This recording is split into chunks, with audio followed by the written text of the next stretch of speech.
Hello and welcome back after a short break to another panel, one that might interest many of you. The topic is after the pandemic, back to the office or working from home for good. We've seen various urban trends emerge in lockdowns, like city centers emptying and tenants moving to suburbs and countrysides to work from their homes. Where are we all headed after the pandemic? What do those trends mean for real estate demand and supply? And what's going to happen to commercial real estate assets? Some of the questions I'm going to discuss with our speakers, and I'd like to introduce them to you one by one. First is Maciej Markowski. Maciej is the co-founder of SpaceOS, a holistic management system that turns workspaces into digital products that tenants love by making daily activities faster and more efficient. So please welcome on stage, Maciej.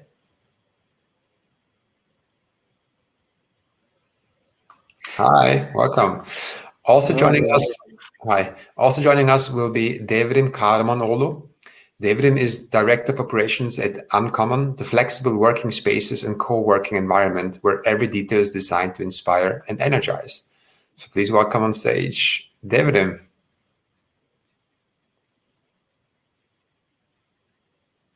Afternoon all. Hi, nice to have you on board. Also joining us on the panel is Mark Oldenburg.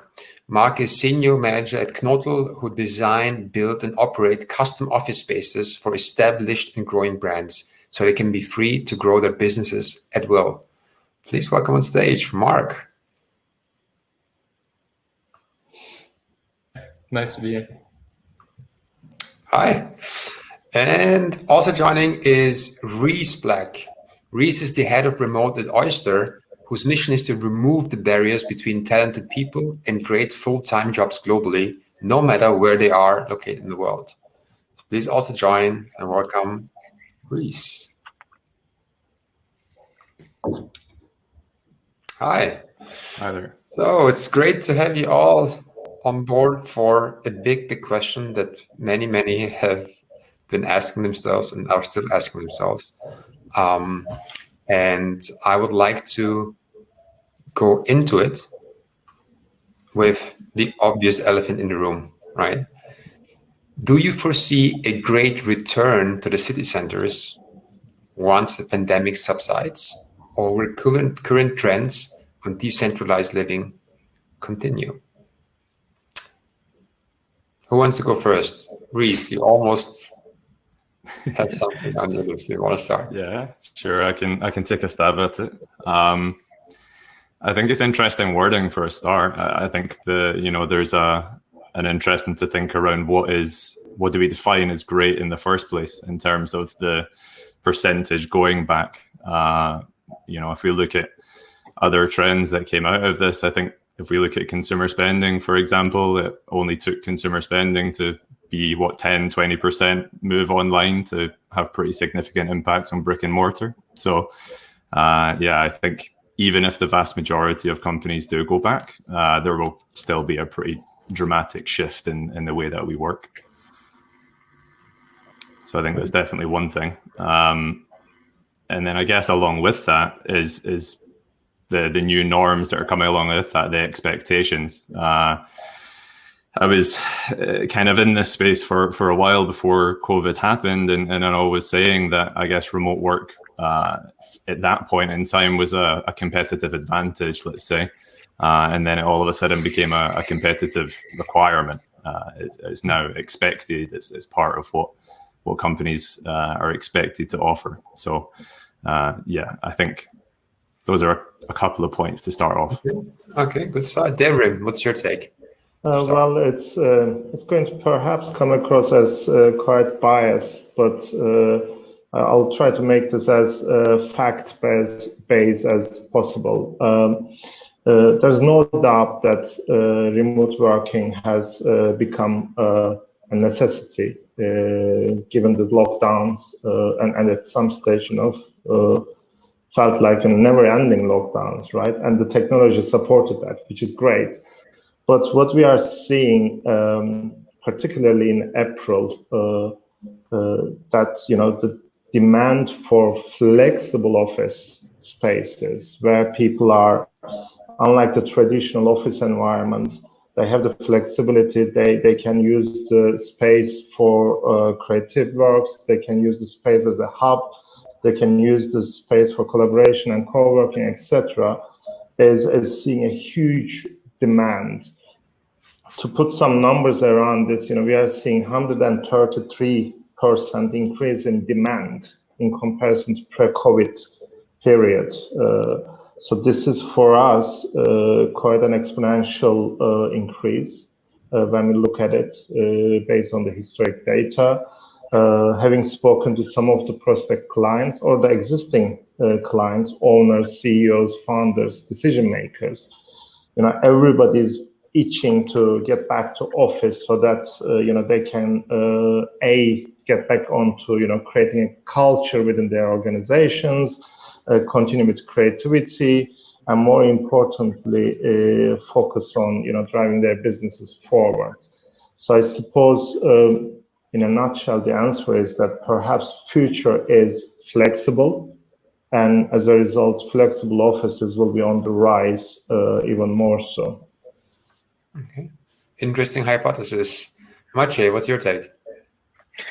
Well, I try to do future forecasting only when it's not being recorded, because I think there is a good chance to sound like an idiot in a couple of years' time. But I definitely think, to answer your question directly, I think we are coming back to offices and city centers. But as Devrim and Rhys mentioned, it will not be the same, right? So around 10% of people in the European Union experience remote working, like at all, prior to pandemic. And there has been a bunch of articles how it's on the rise, because between 2009 and 2019, it grew from 5.9 to 9.4. And then it grew to 100%, right? Almost in 2020. So the impact will be massive. If we consider most of companies, or many of companies will allow people to work from home 1 or 2 days a week, we're talking 20 to 40% less people in city centers and offices on any day, which will have huge impact on restaurants, on traffic, on everything. And I don't think this will mean we will need 20-40% less office space, because the office will be transformed, more spaces for quiet work, more spaces for collaboration, knowledge exchange, all of that. But even if it's 10-20%, again, that's a massive change.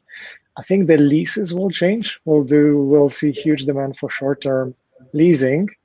I'm sitting in city center actually today, but I'm sitting in a flex office, and it's this building won MIPIM as the best building in 2015. There was never to be a flex space in this building. Pandemic hit, and here I am, right? So that's hitting landlords in a completely new way. So I think there is a return, but it will be a return in a different way, in different numbers, and it will have an impact all around. Okay, Mark. Yeah, I think the question is highly dependent on the demographic you're looking at. If you're just taking on the decentralized living part, I personally, I'm 30, I turned 31 in February. And my demographic, friends and family, it's just, I think the roaring 2020s are coming. And I don't see my kind of, my community moving out of the city centers, because they want to live, right? The moment you're allowed to live, they're going to stay there. So, and I think real estate always follows people's behavior, right? Older demographic, on the other hand, I'm not sure. I don't know a lot of people who would define city center as the perfect environment to raise kids. And now with, working from home, it's so much easier to move to the suburbs, and it just makes it more convenient. So I think that's there to stay for sure. How our office is going to follow that? I can just talk from my experience speaking to, very big enterprises and how they see their portfolios. And even I think in April or May last year, they're already starting to think about moving away from CBDs to, more around the suburbs, have smaller offices, maybe one central offices, but just the half of the footprint, and make this really, and I think Devrim, you said it, really company culture heavy, and to kind of draw in company culture, company values, loyalty, which is extremely difficult to communicate and live, right, in a work from home environment. So Mark, you mentioned with the half of the footprint, which is a great connector to our next question. But before I do so, I want to remind the audience, if you have any questions, please use Slido to ask questions or upvote existing questions. And of course, please use the chat to chat among yourselves and comment what's been happening here. So Mark, let's continue straight with you, if you don't mind, because you brought it up anyway. Will companies continue to require large real estate footprints, or can they adapt more flexible strategies? I think it's difficult. I think I'm going to follow Maciej. It's difficult to predict the future, but I can just tell you what I see, right, in the market. So what I see is a lot of just show rates, right? Like as an hotel, we provide space planning. It's fully customized spaces. So you're at the very forefront, very close to the client. So you know exactly what they're asking for. Show rates is basically if you have 100 employees and the show rate is 80, you're basically having 80 fixed desks, right? The show rate prior to the pandemic, we always tried to push it to 80% because it was good for us on a cost per desk basis or cost per employee basis. It helped. But they were very reluctant, like even big enterprise companies who would define themselves as very flexible and open, they would never go to the 80% mark. Like in June, we were starting to plan spaces with 60%, 50%, and then you can deduct the math, right? But at the same time, I'm not saying that they move from 100 square meter to 50 square meter, but they might go for 70, but the rest is really, it's just going to completely change how you build the office, how you use it, right? It's very functional driven, I think. So difficult. I think it really depends on what line of business companies are in. Is remote working really productive? I mean, for telephone sales teams, don't get me wrong, but working from home is not going to there to stay, to be honest. But, you know, dev teams, it worked out. So I think it will shrink. It's not going to be as dramatic as some people in the industry think it will be. I think if you look at portfolios, I would say, if I have to guess, it will be around 70% of what it used to be. Okay. That's the answer. Okay. That's a good guess, even though you said you don't want to make a prediction. Rhys, what's your take? Will companies continue to require large real estate footprints, or can they adapt more flexible strategies? Yeah, I mean, I think coming back to a couple of things Mark said, I do think that it is very, I guess, not just team specific or function specific in terms of the job that someone's doing, but also sector specific too. You know, prior to this, it was only really technology companies that were really comfortable doing this, and it could have been across the board in those companies, not necessarily just the dev teams. But now, of course, it opened this up wide, and you've got everything from law firms to governments that are doing this. But I you know, as much as I guess I'm the proponent for this type of shift, I do think that there are some sectors and some functions within companies that are more suited to it than others. I guess, yeah, then coming back to some of the points Devrim mentioned as well, I do everything that I see from our clients and others that I'm speaking to, most of them are happy from a productivity point of view. They certainly don't see office space being a place where you sit on a seat at a desk and you do work anymore. Not, I guess, for an extended period of time, let's say. It does become much more like an event space, a place to socialize and to collaborate. Okay. Devrim, what's your thought?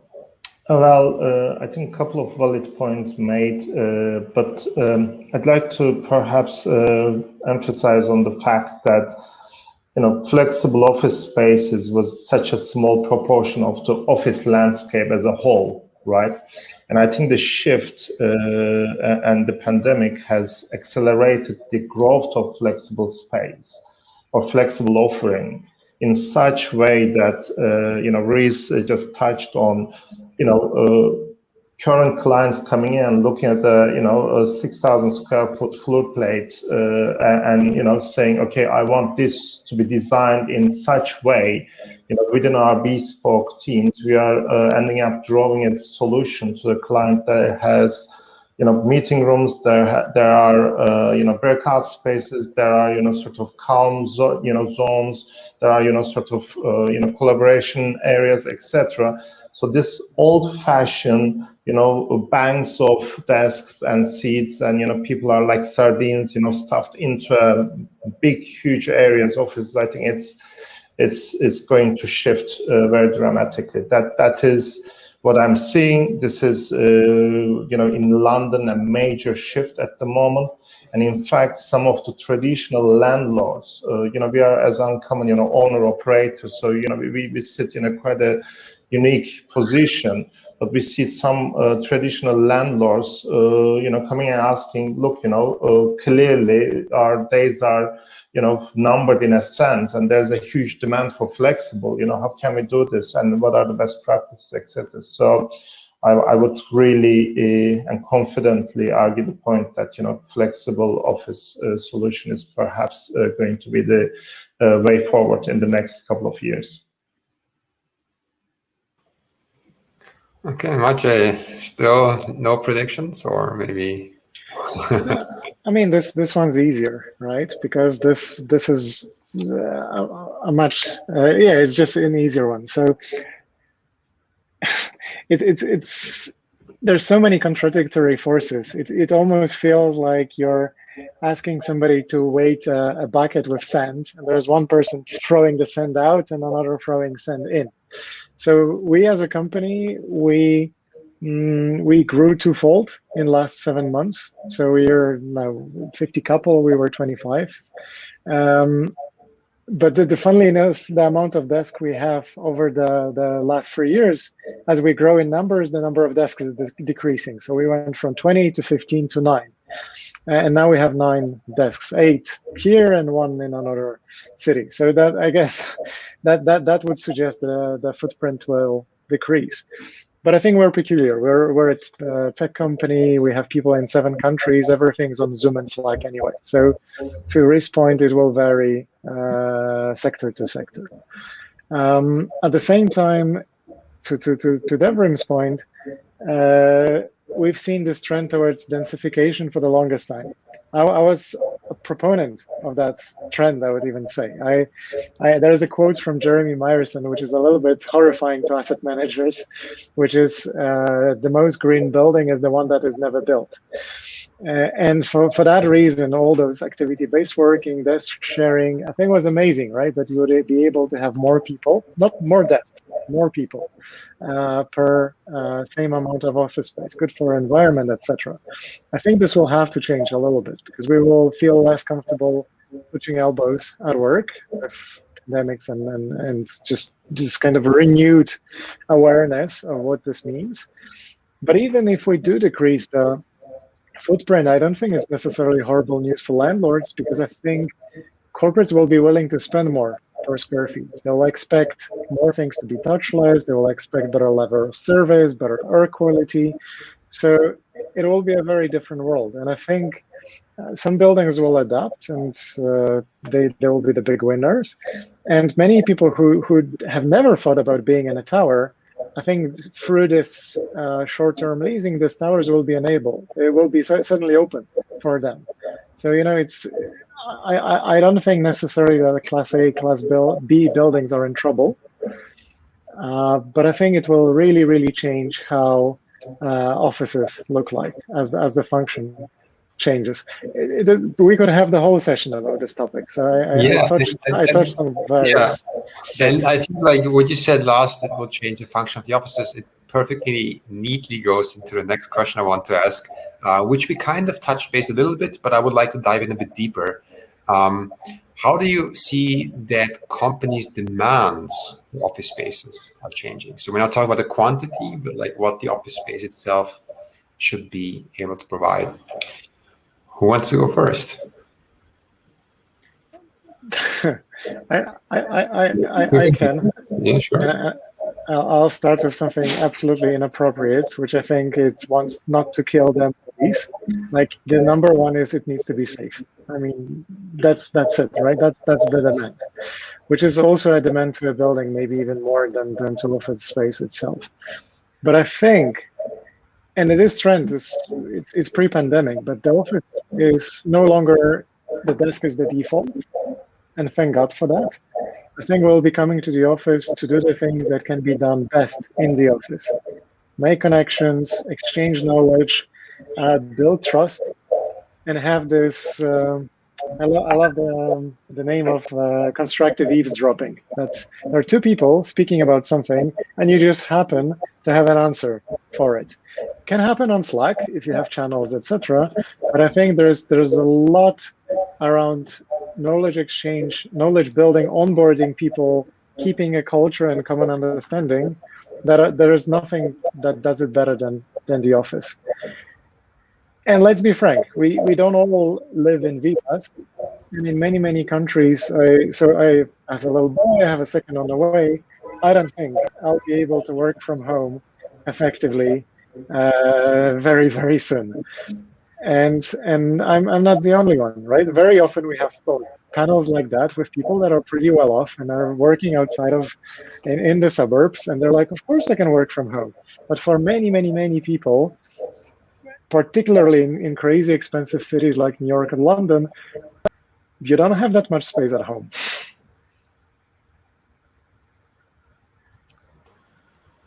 I've got a couple of thoughts on this one. Please. So I think the first thing, without trying to sound obvious, is location. I have an uncommon around the corner from me. I live in Islington, and that's only a very new thing. These flexible co-working spaces have largely been within CBDs and prime real estate, and now you're starting to see a shift where they are moving into more residential or mixed use areas, and the same thing's happening in the CBD. There was an article over the past couple of days where the City of London corporation's looking at making 1,500 homes in the city by 2030, right? So there's going to be some redistribution. Same thing in other cities like Manhattan, Midtown, for example. Another thing that I think is going to be quite tricky, and I don't... Maybe just quickly, CBD Central Business District, right? Yeah. Okay. Just for the audience. Sure. I think on a more tactical level, something that I think is going to be quite tricky is the fact that when we say there will be a great return to the office, people will be cycling in and out, right? It'll be hybrid setup where people are coming in and going out all of the time. Now, hybrid setups are some of the trickiest. Now, there's two types of hybrid. There's a situation where people are cycling in and out, and then there's a situation where some people are always remote and some people are always in office. In both of those situations, you need to have somewhat of a remote first mentality. So I think one of the things that's actually going to be quite difficult, and it comes back to that proactive or constructive eavesdropping, I think it was called. The opposite of that is the ability to actually have hybrid meetings. Pre-pandemic, everybody would jump in a meeting room and maybe a couple of people would dial in, and we all know that it's just a terrible experience to be that person on the call. There's so much over crosstalk, and you don't get any visual cues to know when you can talk, these sorts of things. So when that becomes the norm and there's always people coming in and out and always people either dialing in or being in the office, having an office setup where you can dial in and everybody's dialing in, but there's not individual rooms everywhere for potentially hundreds of people to go to. They're going to have to also still be in an open plan area. I think that'll be really tricky to have productive hybrid meetings. Okay. Mark, you've been quiet for a while. I will try to be as precise in my predictions as possible on this one. So Devrim already said it, short-term leases. I don't think anyone is going to go for 10-year leases anymore. It's going to be very difficult. In these times, what the pandemic has proven is nothing is really predictable. And where it's such a global economy, it's absolutely crazy. That's the first. I think the second, Rhys already said it, I think there will be a central kind of a central office and then smaller hubs around it. So that's commuting times just to have a place to work. If you want to get out of your home, there will be one. But there will be a central office. And then in terms of functionality, I think the meeting room densities in these central offices is just going to skyrocket compared to how we normally planned the office. I think the functionality will be really driving how we space plan the space, right? So there will be a quieter space. It might be having acoustic paneling around the desk, so you can really have your quiet time. It will have these open working environment where you have a lot of communication between in the teams. There will be what some of our clients called war rooms, right? Where it's, if you have a project that is for 2 or 3 months, it's an actual office or a meeting room that's just built for this project, right? And gives all the functionality you need. All hands areas, I think that's going to be a huge one, right? Because what are the times that you really want to drive company loyalty culture and get people, really bought into the company vision? Is, I think, all hands, right? So you want to have a really good space for that. So I think that's how I envision offices to change a bit. Okay. Unless anyone wants to add something here, I would go for pick some questions from Slido, if you don't mind. And let's see if you have something to say on this, which is the city of London was really empty during the pandemic. Do you think that the functional conversion of these spaces, e.g. Italy, will be successful? Which is a restaurant chain, I guess, Italy.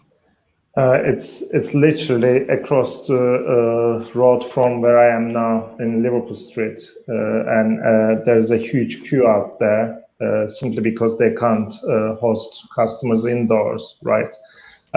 This is, in my humble opinion, time will tell, and we will see. But in a district like Liverpool Street, when the people are back in office, requirement for such offering will definitely be there, and hence I'd like to positively think that they are going to be successful, provided that people can be in that space and utilize the space to wine and dine and interact and etc. Otherwise, it's going to be a very expensive takeaway offering.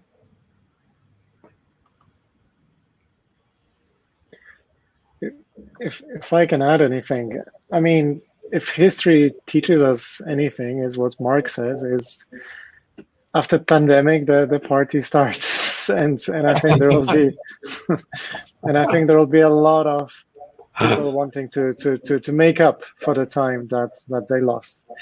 I think that some changes are coming, right? Like the rent collection in retail spaces at some point during the pandemic in London was 13%. Which was quite horrific, right? Prior to the pandemic, there was right? Before we even knew C19 is coming, 85% of retail landlords, that's a Savills report,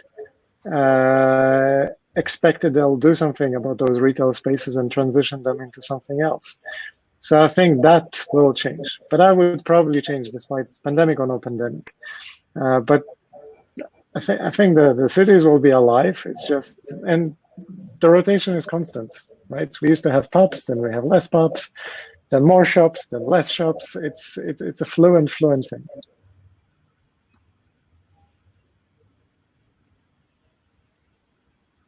Any other takes on a question? Not another take. I think I would double on what was said, but I think it's quite interesting to think about what happens with the space, right? Retail space. If we say office space shrinks by, let's say, 20%, right? What happens to that space? I think what I'm seeing in the market is that last mile delivery, especially in Germany with Gorillas, the app and so on, is like picking up crazy, right? And I think that's a bit of the future, that you will see prime real estate in the middle of the city center either have, be transformed into logistical hubs, which is crazy to think about it. If I would have said that 2-3 years ago, I would be like, what? Why? And I think that's happening. What else can you do with retail spaces? I mean, that's pretty difficult. I have to say, as Knotel, we looked at quite a lot of retail spaces that we thought about transferring into office space. And we almost always shied away from it because mostly our clients didn't want to have that, you sit at a window and you constantly have people passing, and then you need to have privacy glassing and so on. So for me, the biggest question, I don't have an answer for it, is what happens to retail space, right? Like, how is that transferred? And maybe that's an interesting question for us to discuss for the rest of the time, except if you have something. No, please, go ahead. Who wants to talk about what will happen to those retail spaces? Well, there's London and then there's world, right? Because that's very different. I mean, London has such ridiculous housing shortage that I think a lot of spaces will be turned into residential one way or another, including offices. The survey of retail landlords prior to pandemic, again, just to show how that space was going anyway. The number one idea was to turn it into residential. That was 85%. 80% was healthcare and related, and 65% was office. House of Fraser in London, right, is changing into office space effectively. So I think it will really, really vary. There are many countries where the housing shortage there is no housing shortage, but London is ridiculous. I mean, I remember living in London for 3 years, my CBRE and JLL days. And that was not on the last list of reasons why I decided to leave London in the end. Brexit was number one, but that was there on that list. I think it's an interesting one, right? And not necessarily for retail, but perhaps I can expand that perspective a little bit to say it's all going to come down to the offer, right? You know, it's not a question of brick and mortar anymore or the square footage, but what is the added value? What are the differentiators, right? And in a office offering, or the flexible office offering, to be more precise, we are seeing that our core value of well-being oriented, designing a space that is created with, from music to scent to abundance of natural light to ergonomic furniture to biophilia. And again, biophilia is such an understated concept with overused terminology in the commercial real estate that sadly some of landlords think that throwing around a couple of plants and pots, here we go, biophilia ticked, right? But biophilia is a lot more than that, and biophilia is in fact, and there are several studies, this is the human's nature to go back to nature where you are more productive, provided that calm and relaxation is given as a surrounding. So I think if the offering is differentiated, there is an added value. There is no doubt whatsoever that there is abundance of real estate available now, retail or not, and it's a consumer or the tenant in this case is in a very comfortable position of pick and choosing. It's all about companies, their ethos, what works for them and what aligns to their vision and their sort of what they're trying to achieve in the next 5, 10, 20 years time, right? So that would be the key contributor, in my opinion. So we have 2 more minutes left for the session to end. Is there anything that anyone wants to add on this topic? Otherwise, I would take a quick question from Slido. Good. So because on that, what we're talking, someone mentioned that digital technologies boosted in the current situation, whoever they are. Do you think that proximity marketing can help retailers? Did you have any experience with this? If no, it's fine. If anyone has some experience they want to share, please go ahead. No. Okay, Rhys says no. I have mixed. I think these hyper-local marketplaces will explode. That's what I think. So, but I am slightly biased because what we do is it's the solution for it's an operating system for office buildings and a variety of systems, any kind of workspaces really. And in a bunch of places we enable, for instance, like Tower 42 in London, we connect a variety of restaurants and services nearby. And I think that is something that is very attractive for people to be able to order, just pick it up, don't wait for 40 minutes, don't know that the money is going to the restaurant rather than to one of those large techs. And I think people will want to do that. And I think it's solving so many also delivery problems. So I think this is coming. The kind of beacons that it pops something on your screen as you're walking. So many people disable those functions. I have serious doubts. But if used well, maybe. If used well, maybe. But I think, yeah, I never. We looked at this technology 20 times. Why not? But we never decided to go that way, to be honest. All right, thank you very much. Unfortunately, we're out of time. This is the point where I want to say a big thank you, Maciej, Devrim, Rhys, and Mark. Thanks for joining this conversation. It was very interesting to hear different perspectives from this. And thank you for making predictions, despite you said you won't make them. And for the audience, the next panel will be after a 5-minute break, Social Housing, the Pioneer of Tenant Satisfaction. See you back then. And thank you very much again for all joining. Wish you a pleasant afternoon. Thank you. Thank you, guys. Thank you, everyone. Bye.